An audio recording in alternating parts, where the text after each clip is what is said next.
Dinaliwat ako ha parokya ni San Joaquin, kahuman ha kadagatan, singbahan kita.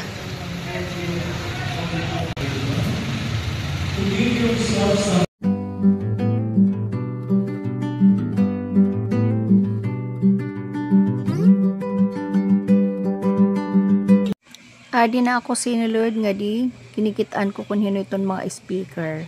Nakita ko ang akon, usa nga igkasi katikistay, Dr. Lucero. Nga nan aton, guwapo nga padre, Father G.H. Palada. Yan na, samtang naglilibot-libot na kaira, nagkukuha ko mga pictures, kay may nira activity. Tun, kung kay ano nga, dira nakakasingba, siya ito naging papaansiran na ira ni padre. Kung anon mga rason. Kay ano nga itong kabataan niya na nabibisi itong mga damo lang nga mga kabilinggan.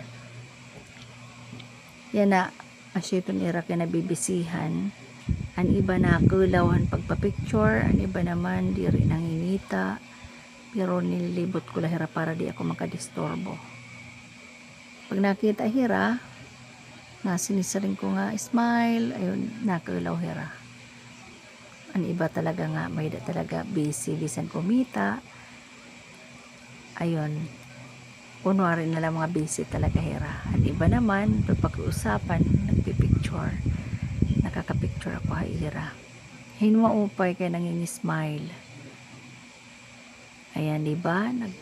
Super duper ito nira, mga beautiful faces. Tamo liwat hira duha ito nira ka section. Han Senior High. Tapos yan na, nangungumpisal na hira, amoy Father G.H. yan usa nga bago na padi. Asya hira duha ito hira nga padi. Ako naman nagtutdo ako, haira, kung ano iton kanan pag first communion, kung kay may bago pala, mga 20 nga waray pahira pag first communion. Asya ito nga may darahira nga kandila. Bisan di rin hira na ka white, kay dagko na hira, idudungan na lang hira recollection.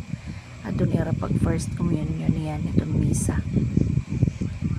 Yada na kung usa nga Dr. Lucero nagkahatagyahin katikeses iton kan pag rosary nga aton padre damo iton iya mga iging tututdo nga mga topic para naton kabataan para era recollection.